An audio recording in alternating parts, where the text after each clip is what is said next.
यहाँ तशरीफ़ लाए आप हमारी रिक्वेस्ट पर। अलकादिर ट्रस्ट केस के अंदर इस वक्त इमरान खान साहब जो हैं वो गिरफ़्तार हैं। साइफ़र केस के अलावा साइफ़र की तो ज़मानत जो है वो सुप्रीम कोर्ट ऑफ पाकिस्तान में पेंडिंग है। आज अलकादिर ट्रस्ट के अंदर भी उनकी पोस्ट रश बेल हमने फ़ाइल की है, जिसमें 4 तारीख के नोटिस नैब को जारी हुए हैं। और इसके अंदर बुनियादी तौर पर आज इस प्रेस कॉन्फ्रेंस का जो मकसद और ज़रूरत पेश आई उसको मैं सबसे पहले आपको बताऊं कि खान साहब के ऊपर जो अलकादिर ट्रस्ट के अंदर मुख्तलिफ इल्ज़ामात लगाए जा रहे हैं, उसके ऊपर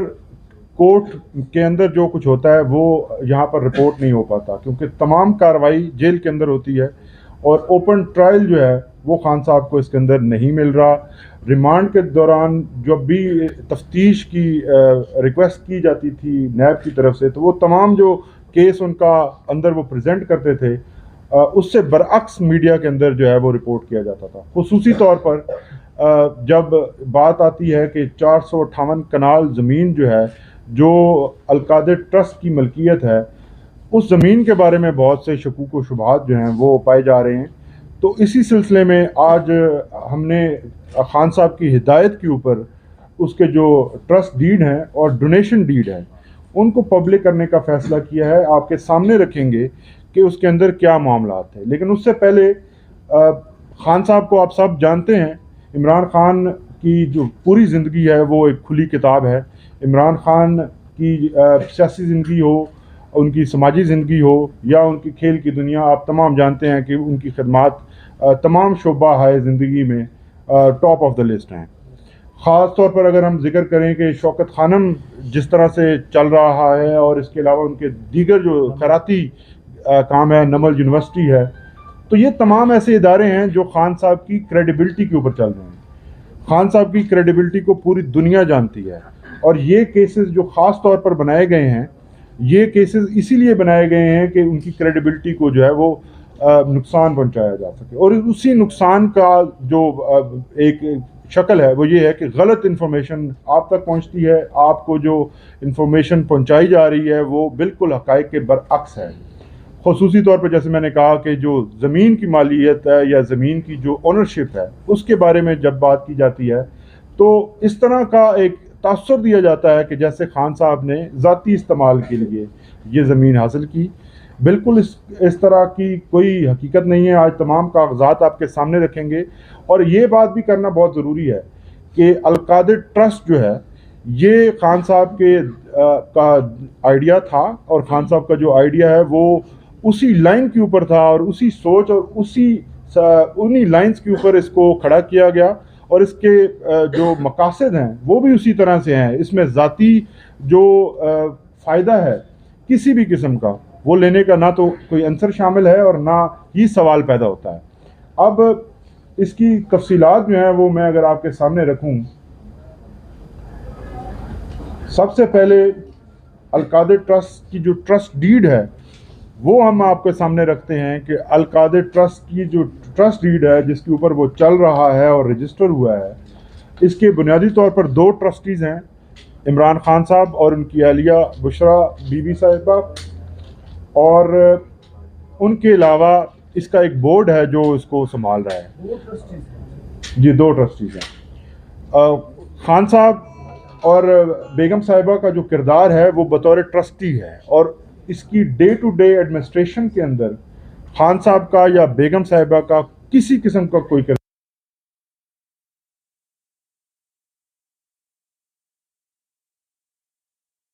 चला रहे हैं। उसी तरह का इसका बोर्ड है जो तमाम फैसले जिसके अंदर अगर कोई हायरिंग होनी है या कोई कंस्ट्रक्शन होनी है, ख़रीदो फ़रोख्त होनी है, जो रोज़मर्रा ज़िंदगी चलाने के लिए और इदारा चलाने के लिए ज़रूरी चीज़ें हैं, वो बोर्ड डिसीजन लेता है। उसके अंदर खान साहब का किसी किस्म का कोई किरदार नहीं है। खान साहब जस्ट उसके एक सरबराह हैं और उस सरबराह का जो काम है उसको मज़ीद इस डॉक्यूमेंट के अंदर एक्सप्लेन कर कर लिखा गया है। सबसे पहले तो जो ज़रूरी चीज़ है वो आपके सामने रखना कि इस ट्रस्ट डीड के अंदर जो है वो एम्स एंड ऑब्जेक्ट्स जो इस ट्रस्ट को बनाने के लिए उस वक्त थे और हमेशा रहेंगे वो आपके सामने रखते हैं। कि अगर मैं पढ़ के आपको बताऊं कि इसकी जो क्लॉज 3 है इसके अंदर लिखा हुआ है aims and objectives of the trust. पहला इसका पॉइंट है to set up Al Qadir university in various disciplines including Islamic studies and sciences. ये इसका पहला मकसद है। दूसरा मकसद है to set up any additional educational institute, schools, colleges and और यूनिवर्सिटी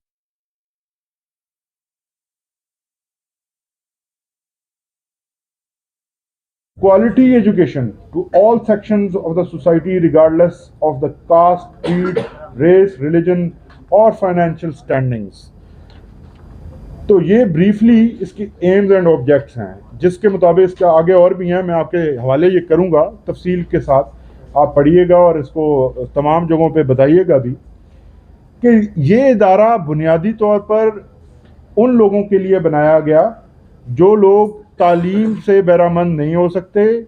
वो तमाम अपनी फीसेस जो हैं, गरीब और लाचार जो लोग हैं जिनके पास पैसे नहीं है कि वो तालीम, महंगी तालीम हासिल कर सकें। तो इसका मकसद ये था कि एक ऐसा इदारा बने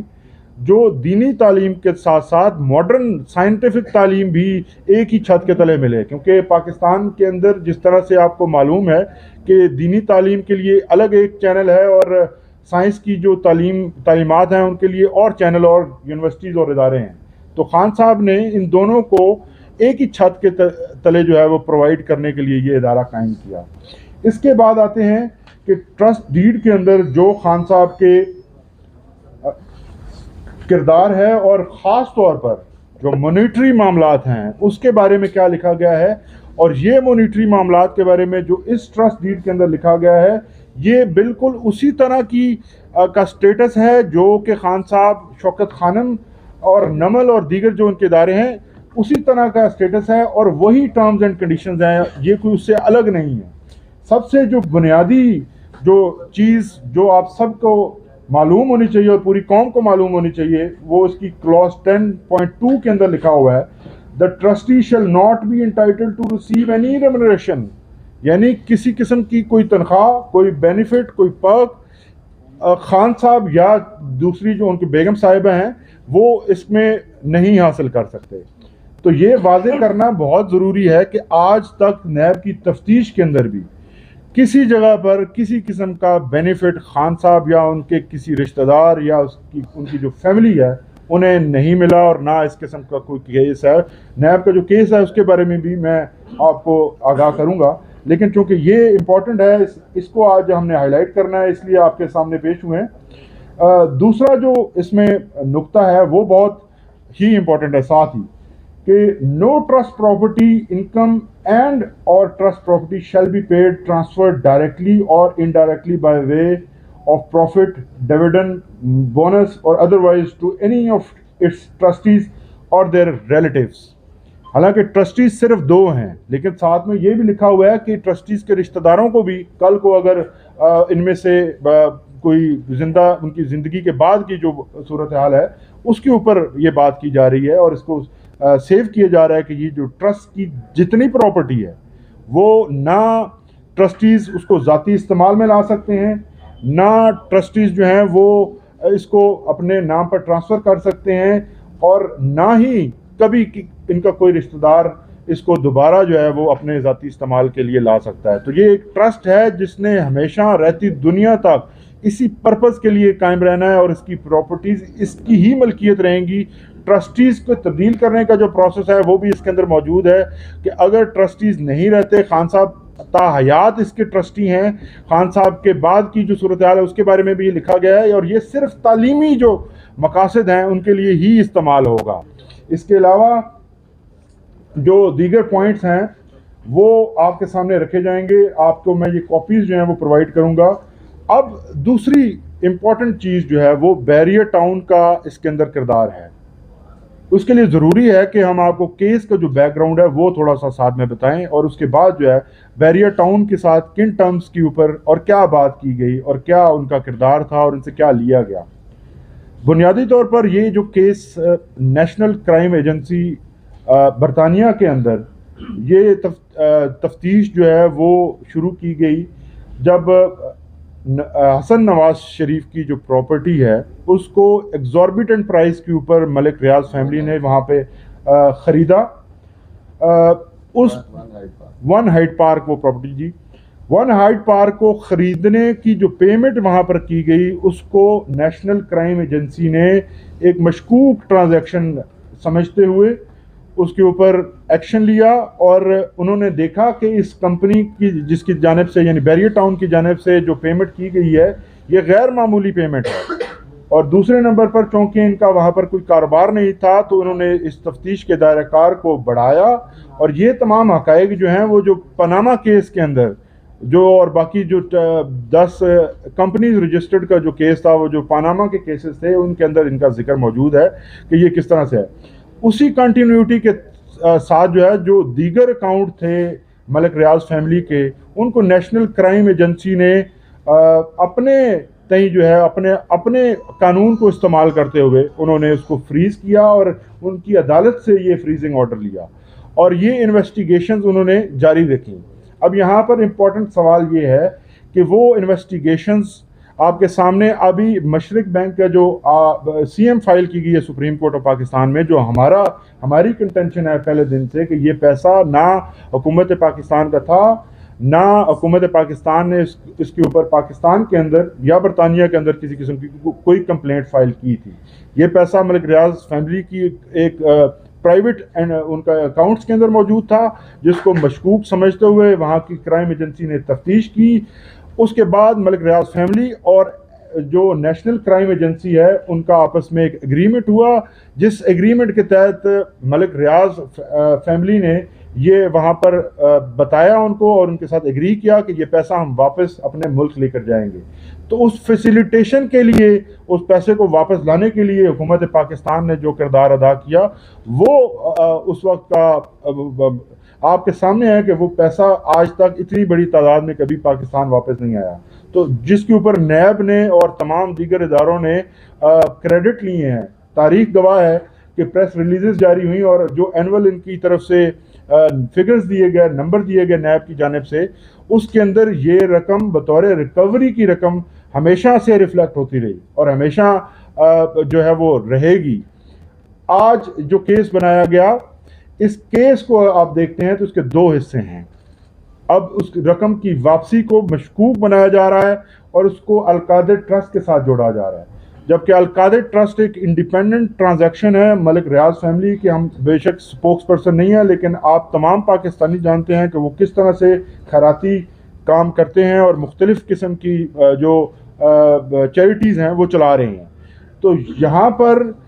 जो चैरिटी दी गई खान साहब को वो प्योरली चैरिटी थी और चैरिटी लेना और देना पाकिस्तान के किसी कानून के अंदर जुर्म नहीं है।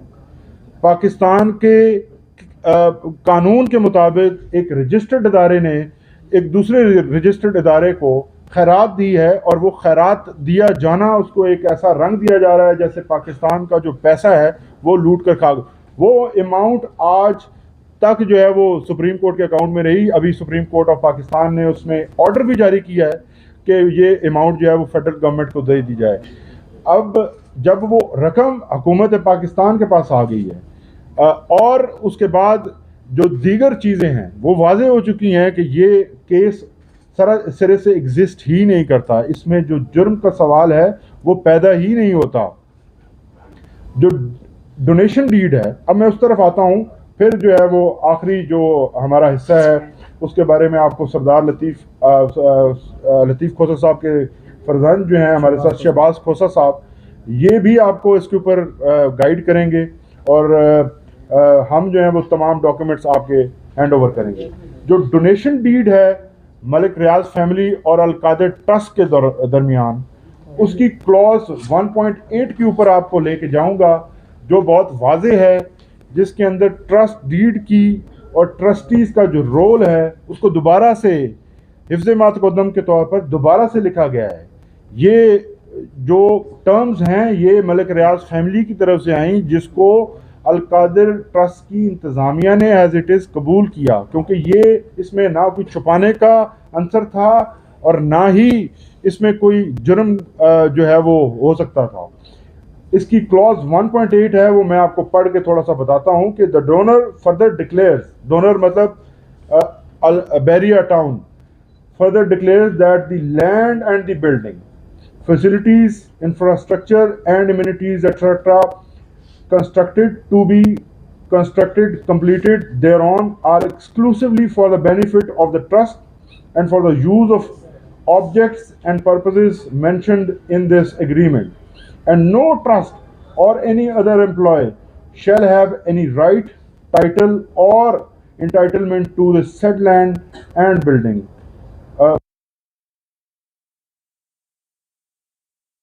for their own personal benefit in any manner whatsoever, nor shall the trustees and their relatives be paid, transferred directly or indirectly by way of profit, dividend, bonus, or otherwise any part of the land or building, sell the land or building infrastructure etc. for any personal gain,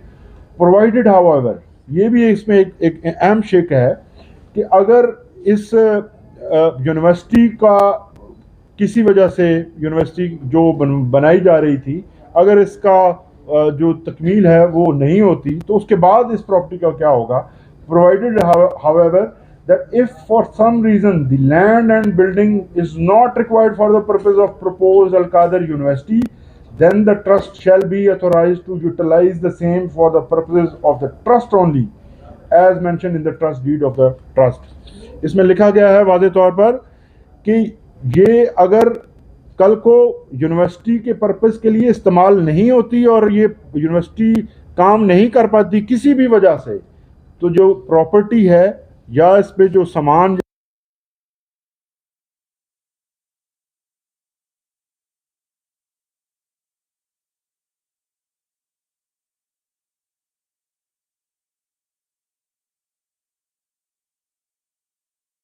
फिर से एक दोबारा लिखा गया है, यानी खान साहब और उनकी फैमिली इसको ना अपने नाम पर ट्रांसफ़र करवा सकते हैं, ना इसका कोई फ़ायदा डायरेक्टली या इनडायरेक्टली या इसके किसी बेनिफिट या इसकी जो प्रॉपर्टीज़ या इसकी जो फर्दर इन्वेस्टमेंट्स हैं उसमें से कभी भी ज़िंदगी में कोई फ़ायदा ले सकेंगे। तो जो नैब का केस है वो तो ख़त्म हो जाता है जब ये अमाउंट फेडरल गवर्नमेंट के अकाउंट में चली जाती है, तो हम तो सुरखरू हो जाते हैं। यहाँ पर बुनियादी तरीन जो एलिमेंट है वो हमारे कानून के अंदर आप सब जानते हैं कि दो हिस्सों पर मुश्तमिल होता है जुर्म। पहला हिस्सा है कि जुर्म के लिए आपका गिल्टी माइंड यानी मंजरी होना चाहिए, उसके बाद आप कोई गिल्टी काम करें, ये ऐसा एक्ट करें। यहाँ पर ना तो मंजरिया था, मकसद क्या था, मकसद था कि एक खैराती इदारा कायम किया जाए और दूसरी तरफ एक खैरात दी जा रही थी। तो जो एक्ट है वो कानून के मुताबिक था, वो पैसा मलिक रियाज फैमिली का था जो कि पाकिस्तान के सुप्रीम कोर्ट के अकाउंट में आया। उस तमाम आपने देखा कि नेशनल क्राइम एजेंसी के डॉक्यूमेंट्स भी आपके सामने आ गए और उसके बाद आपकी जो मशरिक बैंक की स्टेटमेंट है वो भी आई कि किस तरह से वो उनके प्राइवेट अकाउंट से सुप्रीम कोर्ट के अकाउंट में आया। इसी तरह अब वो पैसा जो सुप्रीम कोर्ट ने अपने हुक्म के साथ फेडरल गवर्नमेंट को दे दिया है, ये अब साबित करता है कि इमरान खान ने ना तो वो पैसा खाया है, 190 मिलियन रुपीस जो हैं वो उसी जगह पर मौजूद थे, और ना ही किसी किस्म का बेनिफिट उनको दिया है। यहाँ पर बेनिफिट का सवाल ही पैदा नहीं होता। और ये इतना बड़ा जो केस है वो खान साहब की क्रेडिबिलिटी को ख़त्म करने के लिए और पाकिस्तान के इतने बड़े इदारे जिसमें शौकत खानम और नमल जैसे इदारे, खराती इदारे जिनकी दुनिया मिसालें देती हैं, उन इदारों को और खान साहब की क्रेडिबिलिटी को ख़राब करने के लिए ये केसेस बनाए गए हैं। मकसद पॉलिटिकल गोल्स हासिल करना है, लेकिन हम रिक्वेस्ट करते हैं कि ये जो इदारे हैं ये आम आवाम के लिए इदारे हैं, इनको खुदा का वास्ता है आप इनको जो है वो किसी तरह से भी इस तरह नुकसान ना पहुँचाएँ, क्योंकि ये नुकसान आम पब्लिक का नुकसान है, आम आवाम का नुकसान है। अब मैं खोसा साहब से रिक्वेस्ट करूँगा कि वो भी थोड़ा सा